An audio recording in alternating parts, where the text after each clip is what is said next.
is an Egbete community situated in Isako Central Local Government Area of Edo State. It is an agrarian community with united people that promotes unity and oneness for peaceful coexistence. The inhabitants of the community migrated from Benin, the cradle of black civilization, a kingdom where king is truly king. The ancestors of An Egbete saw that age was the main determinant of leadership in the rural setting, and the eldest man in the settlement was regarded as the leader who presided over meetings, and his authority is held in high esteem. To further strengthen this unique system of leadership, age group evolved in An Egbete.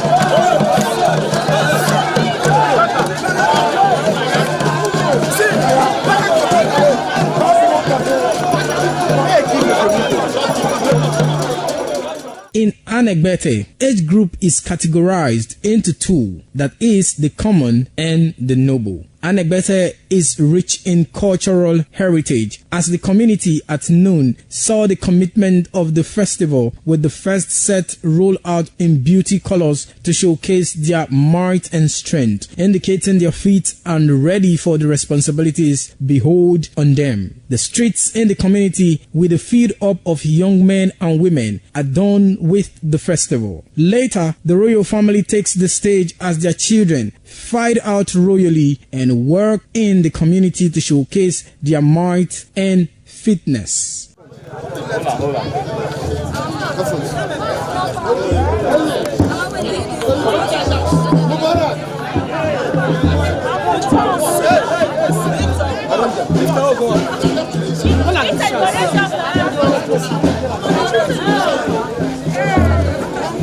My leader.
Top on the list of the initiates was the eldest son of the Esama of Benin and former governor of Edo State, Chief Lucky Nosakare Igbenedion. 11 of his siblings, namely Bright Ayamekwe Igbenedion, Honorable Charles Osenwige Igbenedion, Peter Osawari Igbenedion, Dr. Fred Osanwi Igbenedion, Barrister Mike Osarene Igbenedion, Efosa Douglas Igbenedion, Ukponwa Enes Igbenedion, Osawe Igbenedion, Edosa Igbenedion, Dr. Daniel Omorige Igbenedion, Agbon Steve Igbenedion, as well as the Executive Director Operations, ITV and Radio, Chief Elder Ugbeide Nwonse.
It was a vital aspect of Okada community's cultural heritage, which emphasized the significance of age, responsibility, and community service. Over 50 notable sons of Okada were also initiated. According to tradition and customs, those initiated, dressed in white traditional attire, were made to undergo some rituals, while the Odionwe pronounces blessings on them and assisted them to take a seat with the elders.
ITV, certainly the best.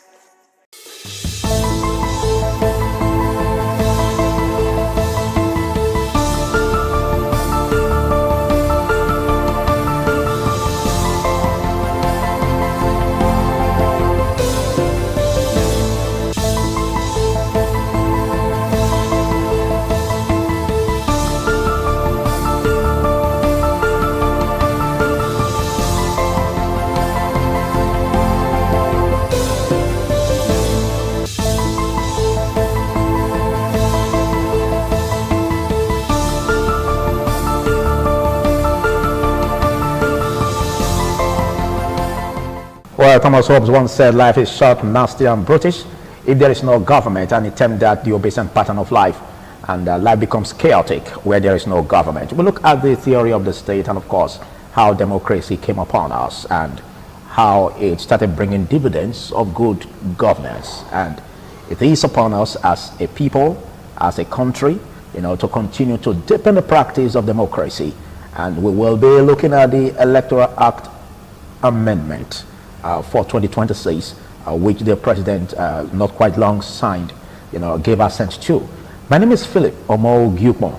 This is a beautiful opportunity to say welcome on board with me on a fresh discuss of law and you, where we always elucidate concepts that look shady before you.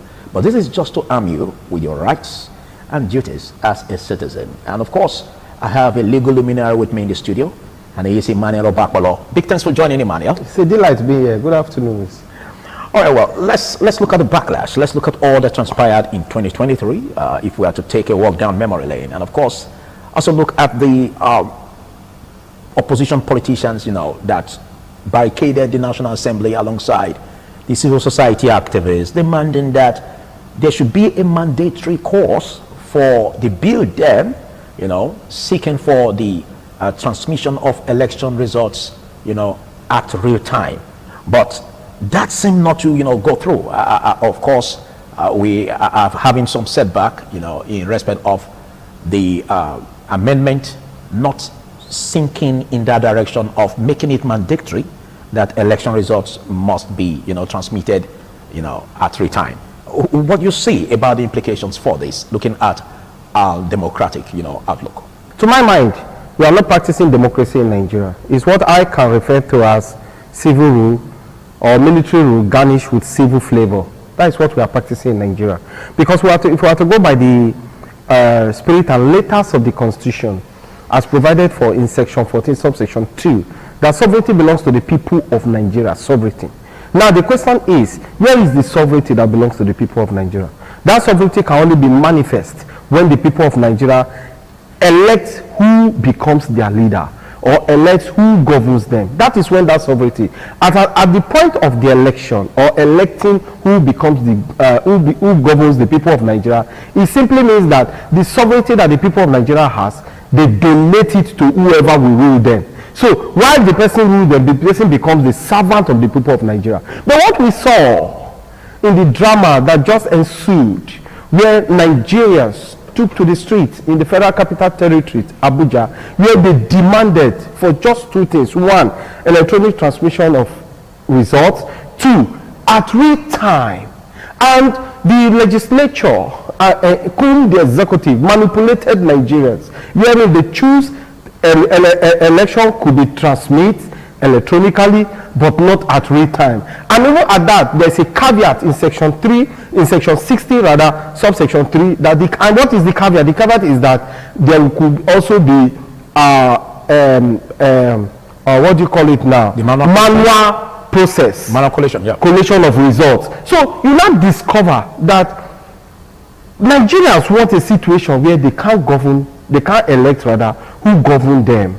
But at this time, those who are at the end of affair now choose to tell Nigerians that, look, we have both the knife and the yam, and as such we are going to lift the government above the people of Nigeria. And indeed, they just manifested it by lifting the government above the people of Nigeria. Wherein they refused, flagrantly refused, that they were not going to give the people of Nigeria what the people of Nigeria want. So vehemently, they took charge and now placed a caveat in line with what the Nigerians demand.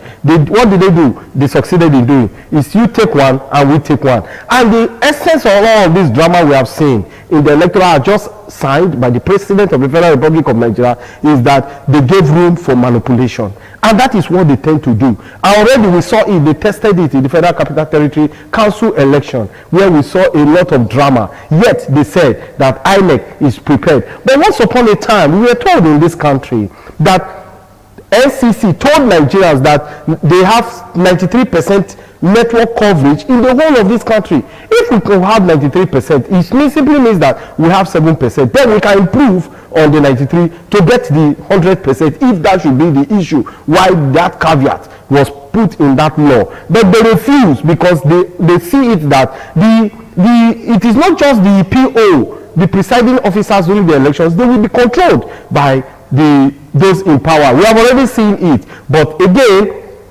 it is a very terrible situation that Nigerians have found themselves. It shows that we don't want to improve in this country, and it shows that those just like who are at the end of affair just want to remain and stick onto power till God knows when. Okay, but let's examine this constitutionally and logically. The implications is what we're about. Now, for the very fact that there's also an opportunity to bring about collation of results manually by virtue of the fact that it was not cast in stone that there must be, transmission of election results, at real time. It was even stated as real time, by the, Electoral Act. But the 2026 Electoral Act amendment is already done. By this, does it override the fact that there wouldn't be transmission of election results electronically? Yes, that is just what they have succeeded in doing. But at the close of the day, does the Act suggest that? Yes. Is that what you're saying?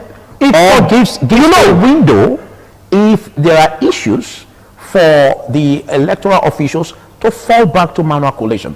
It doesn't close the very fact that it can be transmitted electronically. So is that what the Act says?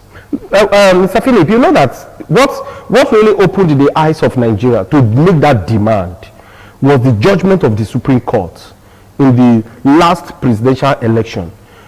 INEC rules, guidance and rules, it was stated that elections will be transmitted electronically. But the same INEC, at a point in the legislative National Assembly elections, nothing happened to the transmission of elections result electronically. It was the presidential. Okay, but as at that time, it was just a rule. It was a law. It wasn't having the backing. To my mind, it was a law. Okay. INEC rules and regulation is a law. It is not mere cosmetics. But it was tested in court. It was tested in court, and the court said it is mere cosmetics. Exactly. That is not a law. So we can't go by that. And that was by virtue of that experience. Yes, and that was what made Nigerians to say, okay, if it was a mere cosmetics and not a law, now we want it in the law. We want it to become a law. But again, we saw the caveat. Now, what that simply means is that the PO, that is a presiding officer, will be the one that will determine whether or not election results should be transferred electronically or manually. So stepping us back to where we were. Yeah. So who controls the PO? How do the vote the electorate? I don't want us to really look at this like we are being political about it. But I want us to disabuse our minds from the happenings in Nigeria or the experience in Africa, where some will say that, well, those who are in power are power drunk, and so basically we want to, run the office of that they occupy, towards personal aggrandizement. But away from that, can you see the good that comes with the 2026 Electoral Act Amendment? I cannot see any good with it. The reason being that, in the words of Lord Akin, he said, and I quote, "Power intoxicates. Absolute power corrupts absolutely." We've come to witness in this military rule garnished with civil flavor, where one man controls everything. One man has made himself a demigod. That is the president. The constitution so gives the president so much power to the extent that the president of Nigeria can turn a man to a woman or a woman to a man. That is what the constitution provides for. And the president we have just now has taken advantage of that. We are seeing a lot of drama, decamping here and there.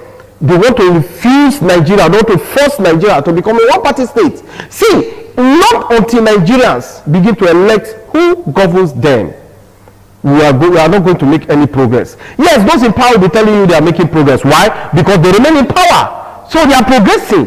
But what about the majority of Nigerians? Are the majority of Nigeria feeling? Are the majority of Nigeria experiencing? Are the majority of Nigeria witnessing the power, the progress that we are making? Yet, it is said that the people of Nigeria have sovereignty. It is the people of Nigeria who donate their power. Which power did the people of Nigeria donate? What power do they have to donate? When the people of Nigeria cannot elect, who govern them? So that is why we are saying that caveat was the master stroke.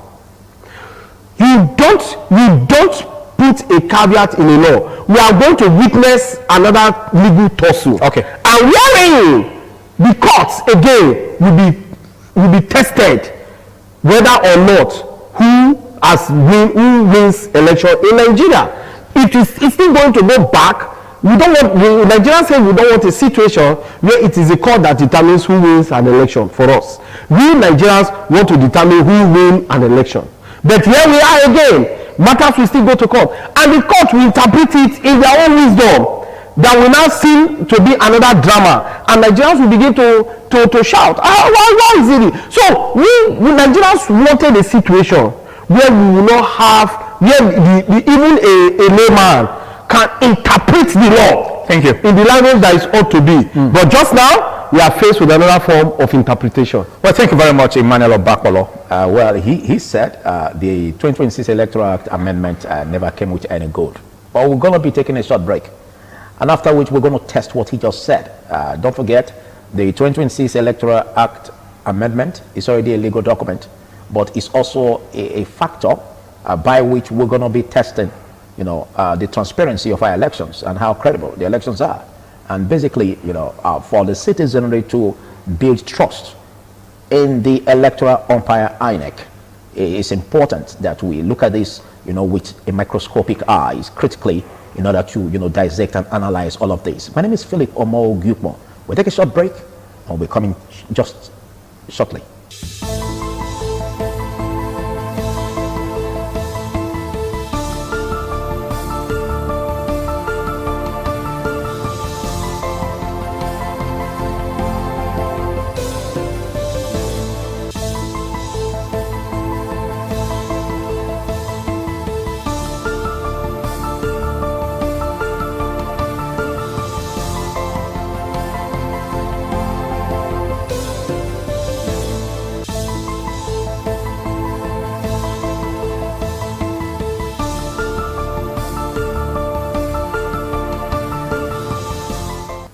Let's look at this 2026 Electoral Act amendment. A lot has been said concerning some good it came with. We understand that, the electoral official could suffer jail sentence if sensitive electoral documents are not, released by the resident electoral commissioner, for instance. I don't know if you saw that. I don't think that, Mr. Philip, let's be realistic. And of course, also, which falls on the autonomy given to the electoral umpire in terms of, the financial ability to be able to carry out their budget without any unnecessary, hiccups, as that has been increased already. And then we also look at the, campaigns, the rules, the laws guiding the, financial limit at which campaigns will be done by various candidates. That again was also increased. The limit was also increased. I want you to look at this specifically. Would you say critically that this Electoral Act amendment didn't come with any good? It didn't. Let me tell you, Philip. They tested the Electoral Act 2026 as amended was just tested in the FCT. We saw a situation where the FCT minister declared restriction. Not INEC declared the restriction. The FCT minister declared the restriction. Is that not a flaw on that law? And himself that declared this restriction was moving up and down. After having said before that day that those who support President Ahmed Bola Tinubu should just go and vote, that they should leave the rest for him. So, what good has the Electoral Act come with? We are going to see another flagrant abuse of the law. What about the ability to upload their voters card for new registrants? What if they tell you that there is no network? As they are already conversing. That is what the problem is. Because they've given themselves the room. INEC told us in the 2023 presidential election that there were glitches. We are going to see another form of supersonic glitches. Are you saying that as being a pessimist? Because I am saying it because of our experience. okay, so which means there is this lack of trust. Yes, For the already. And I see it. Why, if I may ask, why the caveats? Why the excuse? Somebody argued, some of the politicians now who are in power, who are enjoying themselves and their family, argued that, oh, Nigeria, even in the so-called superpower nations like the United States of America, elections results are not determined in real time. Can't Nigeria start it? We saw in Kenya. Nigeria is a developing country.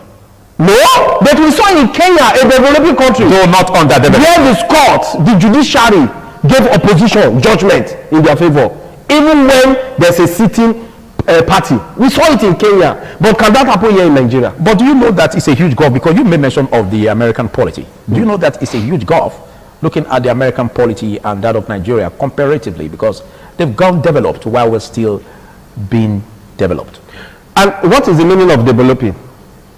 In the process. In the process. So in the process, we can bring something new and showcase to the whole world. And the whole world can learn from Nigeria. It's a far cry to pace it with the American polity. That's what I'm talking about. That is And what in spite of this, there are still some rooms for the American polity to also, look into another alternative outside transmission of election results electronically. If they can do that as a polity that is being developed, aren't you sure that this is what the lawmakers also saw and needed to, avoid anything that would bring about an ugly incident in the nearest future? Don't forget, we are a heterogeneous people. We have different cultures, different languages, different people trying to come together as one Nigeria. That could also be the reason, logically, why it has to be panned out in that direction. I want you to speak on this. in America, 50 countries make up America. 50 states make up the United States of America. With different cultures. That could be the reason why they didn't cast it in stone. So that again But America- could also be a reason why the Nigerian government should also be very careful in rolling out that in the Amendment Act. In America, they conduct electronic voting. Can we do that here? All right, thank you very much. Thank you very much. I think we will have another opportunity to really brainstorm on this. Big thanks, Emmanuel, for always having Thank time you. to discuss with us whenever we call on you. This is the much you can take on Law and You. I'm Philip Amo Gupon. We'll see you on the next one. Bye.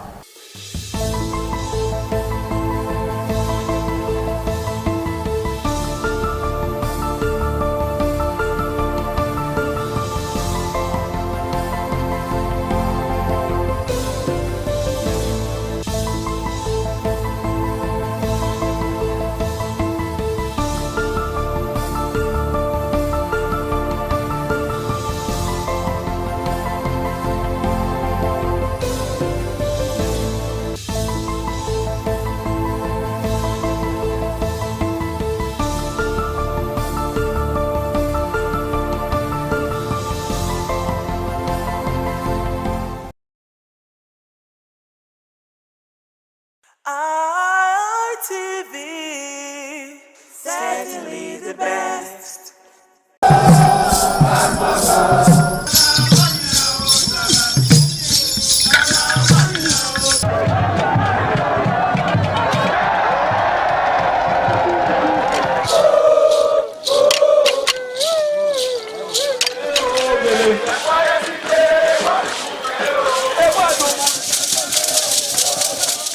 Omonyoba Nedu Ukwakolopolo, Ewai II, Oba of Benin, stepped out majestically with loud crowd to perform the Sotun rites of his late mother, Queen Mother Ioba Omoni Ikoyeme, Ioba Ewai II, who departed this world 49 years ago.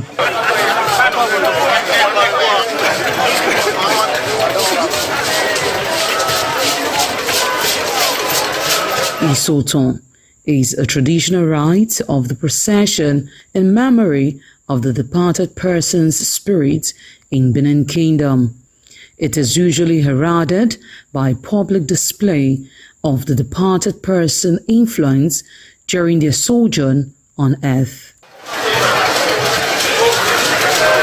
The display of a human effigy symbolizing the departed royal matriarch was preceded by the Oba of Benin, who led the procession from his palace to the Emotan Shrine at King Square in Benin City, where he offered prayers for the repose of the soul of the Queen Mother, Ioba Ewai II.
Thereafter, the priest assigned to the Immortal Shrine offered Oba Ewai II items for Isoton on behalf of his family.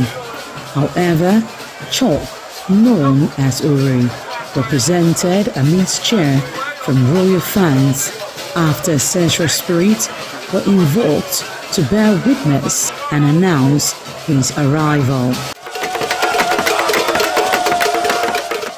On his way home, Oba Ewai paid tributes at various pilgrimage sites, including Queen Idia Tomb, the Side Oba Market, where a cheerful crowd of traders abandoned their wares to catch a glimpse of the royal personage and join in the celebration.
ITV, certainly the best.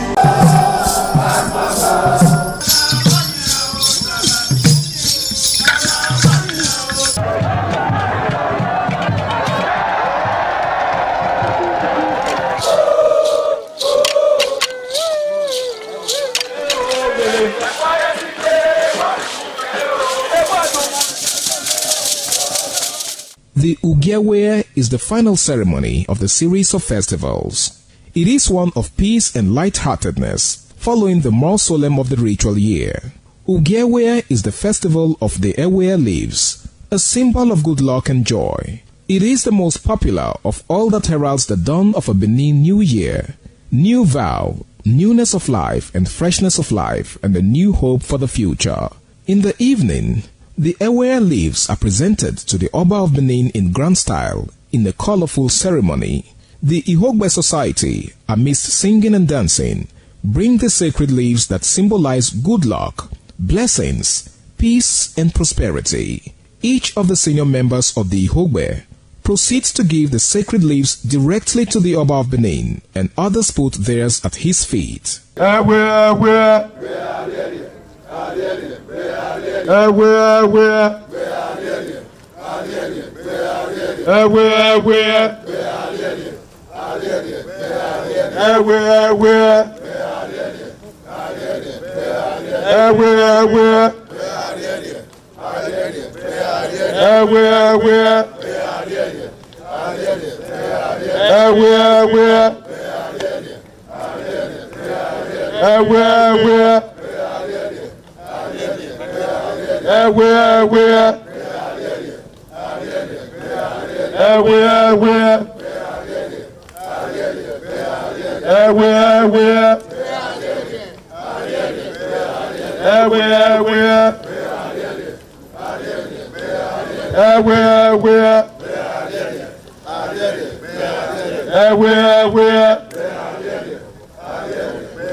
RTV, certainly the best.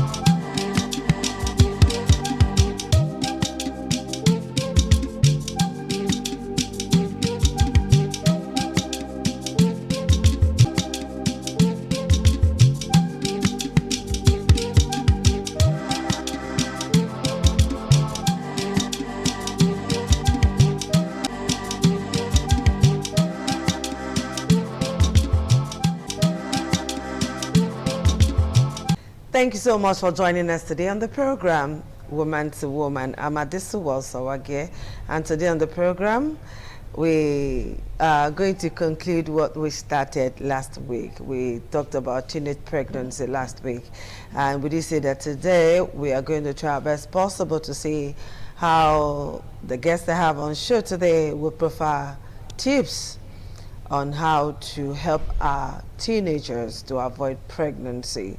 So join me as I make welcome Dorcas Onoge, who is joining us via Zoom this afternoon. And we're still expecting Mabel Adegi. I don't know why Mabel is not here yet, even though she promised to be here. So Dorcas, how are you doing? Good afternoon.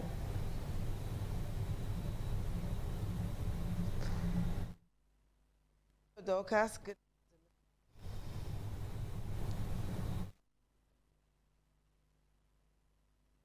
Dorcas, can you unmute yourself?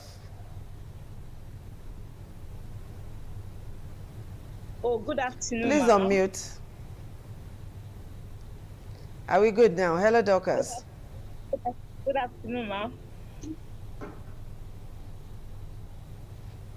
All right, while Dorcas is trying to unmute herself, there are so many questions that need some explanation today. And so we are hoping and praying that you'll join us. But let's quickly take a short break. We'll be right back.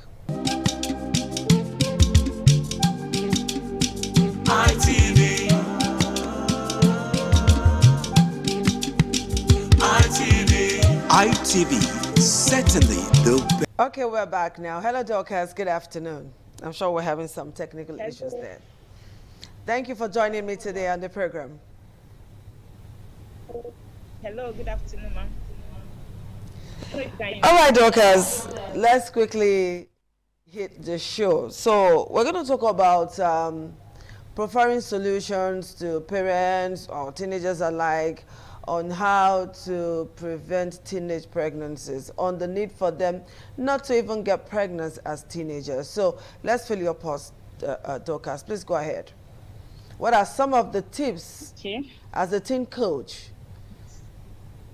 you have for teenagers and their parents alike?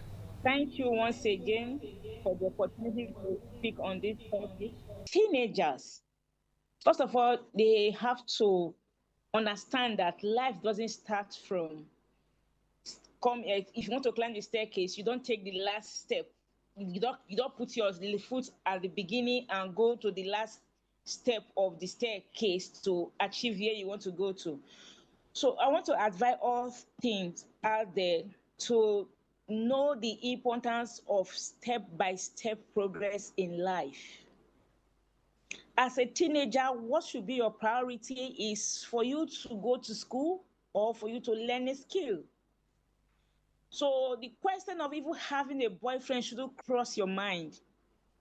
The question of going further to start engaging with these boys shouldn't cross your mind. I know there are going to be many pressure from peers, there are going to be many pressure from the things you see, and these days the internet is not even doing us any good. People fake up a lot of things are put in the internet, and young people feel under pressure to be like them. They want to be like them, they want to act like them, forgetting that when they take those steps, it will hinder their progress in life. So teens should understand that we grow to that point of adulthood that we give them the opportunity to take decision the way they want to take it. They should not be in a rush, because a time will come, they will get to that level, they will have the maturity, the capacity to handle it. Then they're already equipped with education, or they're already equipped with skill. With this, when the pressures of life comes, when the pressures of pregnancy come, when the pressure of family comes, they will be able to shoulder it emotionally, financially, and otherwise. Thank you. Right. If a young girl comes to you as a teen coach who specializes in dealing with young girls, helping them through emotional stress and all of that, and a young girl comes to you to say that she wants to start taking contraceptives because she doesn't want to get pregnant, what advice do you have for such a girl? Because some girls under 14, 15, thereabout, are already on contraceptives? Okay. First of all, ask that girl child what she really wants in life. By the time I get to know what she wants in life, okay, I want to become like Dora Akuyuli, I want to become like Kojen Wera, I want to become this, I want to become that. Then I will make them to understand, look, there is time for everything. The best thing for you to do is not to put anything that may cause you greater harm tomorrow. Some of those contraceptives have negative effect on the long run. Many people are suffering infertility problems, not because that's how they were created, but because of the things they have on their own ingested into their system.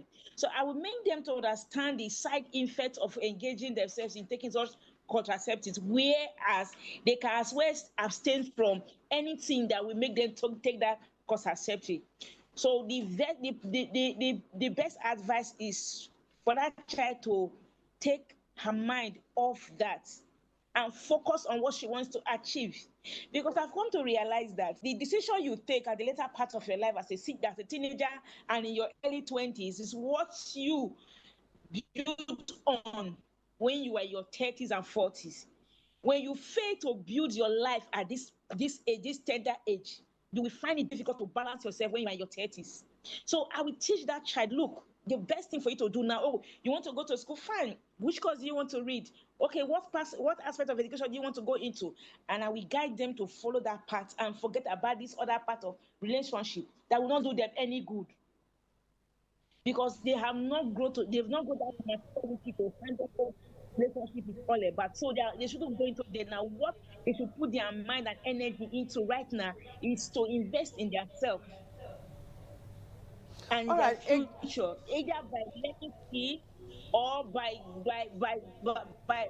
going to school, going for the courses they want to read. All right, Dorcas, you and I know that there are young girls of 13, 14, 15, 16 who are already in a romantic relationship. Their parents may not know. Their parents might just be the very last set of persons that we know that their children are in a relationship. And some have already debuted sex already. Because, it gets to a stage in a girl's life, all of those emotions will climb on the girl, so to speak. She will start feeling funny down there, and, when she's baiting and touches herself, maybe baiting and mistakenly touch breast and all of that, she will feel some kind of sensation. So all of those sensations, this girl is already feeling it. Biologically, not her fault. That is nature. And most of these young girls do not know how to handle themselves when it comes to these issues. And some parents shy away from talking sex with their children, particularly their daughters, all right, even in today's Nigeria. And these children they have smartphones where they can browse and see everything and anything they want to see. Now, what is the role of the parents in teaching the girl about her sexuality, even the boy child too, because it takes two to tango, even though we know same sex do tango nowadays, So, how can that parents be clear, advise that daughter or son of hers in clear words about her sexuality and about how she is feeling or at that particular point in time? And you know that when a girl is few days to the menstrual cycle, there's this funny feeling a girl gets. Few days after, there's this funny feelings the girl gets. So how can that girl navigate that funny crooked road called sexuality? The role of parents in this. Who were your peers in your days that were nowhere nurtured in this aspect, and that led to their life becoming something they didn't plan for. You see a child that has big plans to become, let me take for instance, now the child wants to become a doctor, a lawyer, but along the line, because of this urge that comes in during our teenage age, and that child could not hold it, that child could not hold back, and the thing make them to get pregnant as teenager, and their life become miserable. This is where the role of the parent comes in. You should have one or two examples to show to your children to say, look, if you do not abstain from this, yes, this pressure will come, but it will not always be there. If I can conquer it in my time, you too can conquer it right now in your time.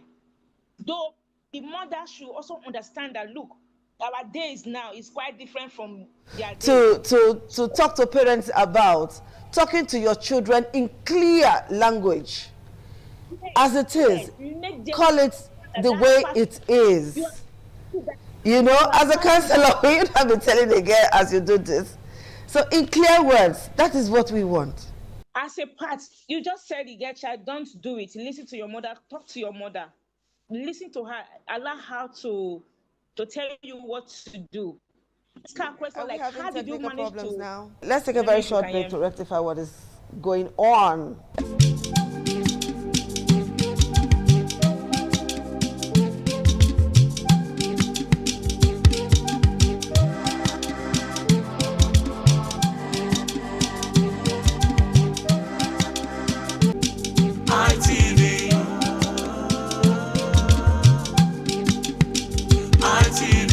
ITV, certainly the best. Thank you for staying tuned, and I'm talking to our teen coach on how to help our teenagers prevent pregnancies, and we're looking at the role of parents in all of this. Parents will never, there's a few that even manage to talk to their kids, will not want to call a spade a spade. We have gone past that stage. Just in case you're still living under the stone in a civilized country as ours, or civilized world, where the world has become a global village, small global village, so to speak, with just a click away, you're already talking to somebody in America and you're seeing what is happening over there. So how can parents, Dorcas, I hope you're listening to me, how can parents talk sex with their children in clear language without using any ambiguous word, just clear language as it is? Parents should, as much as possible, teach their children to abstain from anything that got to do with sexuality at their age. Sure.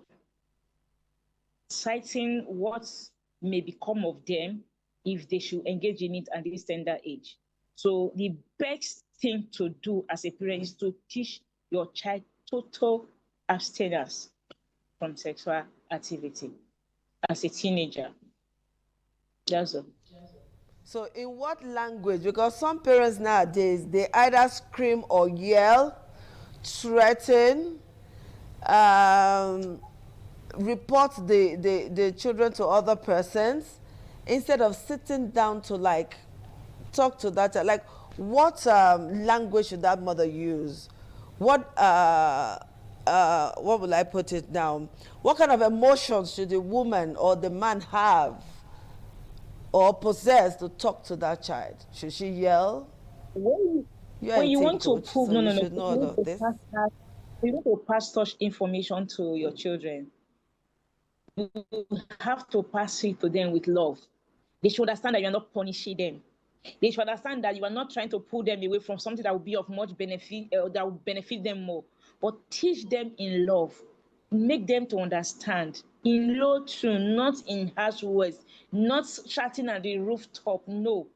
But speak to them with love. Let them understand you. You are their parent. You know how you communicate with them, and they know, yes, my mother is telling me what is right. My father is telling me what is right. How do you communicate with them and earn their trust? Speak to them in that manner. Every child, every parent have a way of communicating with their children. Use that same manner when you used to talk to your child. There are tunes. We all know there are some tunes that are tuned that our parents will use. We understand exactly what they're trying to communicate. Use such tune to communicate to that child, and you will get they see that, as in being clear and honest about what you are telling them. Sometimes mother use some vague words just to deceive their children, but use clear language, decent language, calm and loving tone to speak to those children, to that child. The child will understand you.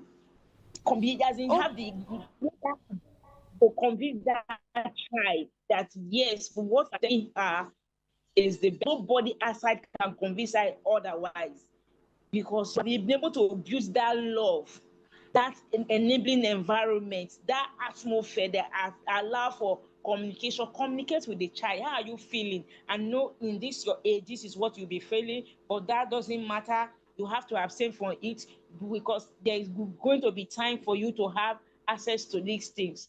Allow the child to know. Just use your clear tune, not the one that you will use harshness. It's not the one that you will, there are some parents, they want to communicate something to you. They will first of all start accusing you even before you commit the offense. No, you don't have to do that. You don't have to start accusing them. I know by now you'll be doing, no. You have to speak with them with love. Use tone that are friendly. Use tone that they can communicate with. Use the tone that they can be friendly with. Even we as adults, there are some tones people who are bigger than us will use on us. We withdraw.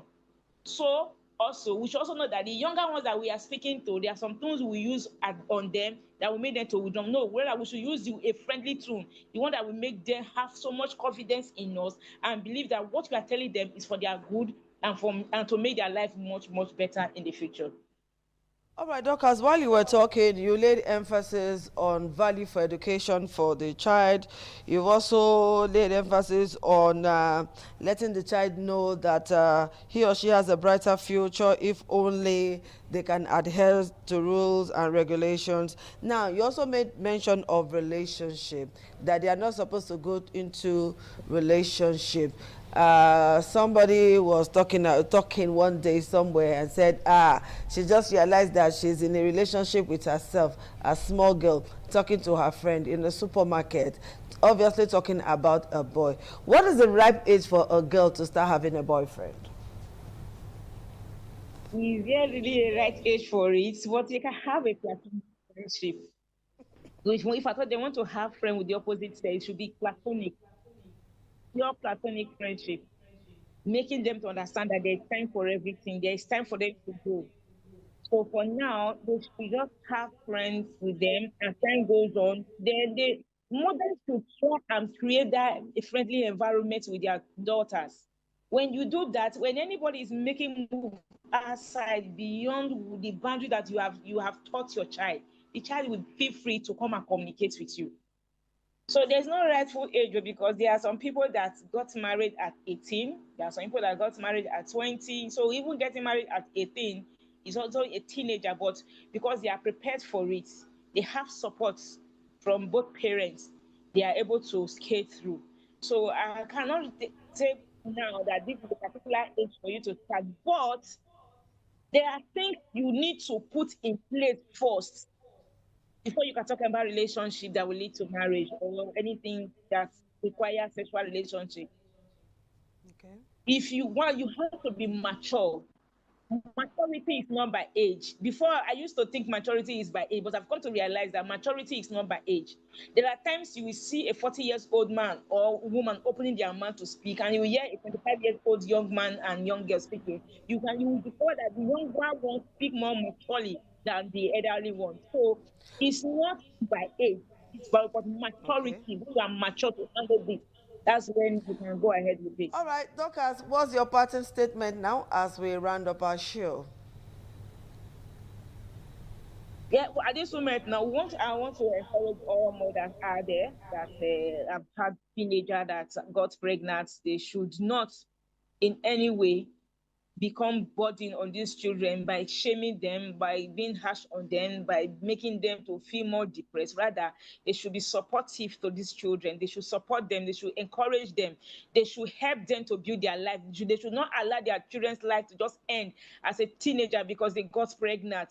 So they should not just abandon them. Rather, they should be supportive to them, take away, do anything within their power, anything possible to make life easy for them, to make them bounce back to life again. If it's for them to go back to school, it's for them to go and learn a skill, they should support these children so that they will not live a miserable life on the long run, because I have seen a lot of people that got pregnant as teenagers today. A lot of them cannot face their parents anymore because their life has taken the downturn way, and they feel ashamed to be in the presence of their parents. And when you have the opportunity to interview them, they will tell you they didn't have any support from anybody. So I think supporting them in any way that we can, even we as a person, if we have anyone in our family, we should not turn our back on them. We should not just oblige them and allow them to suffer. We should put our efforts together to support them.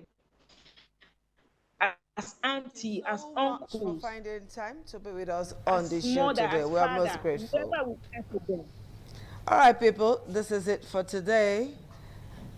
Talk to your children in the language that they will understand so that they can be friends with you and come to you with any problem at all, so that before it happens, you would have been able to nip it in the bud.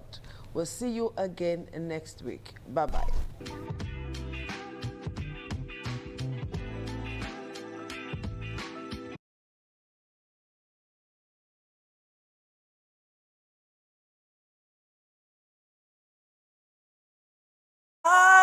ITV, certainly the best.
ITV, certainly the best.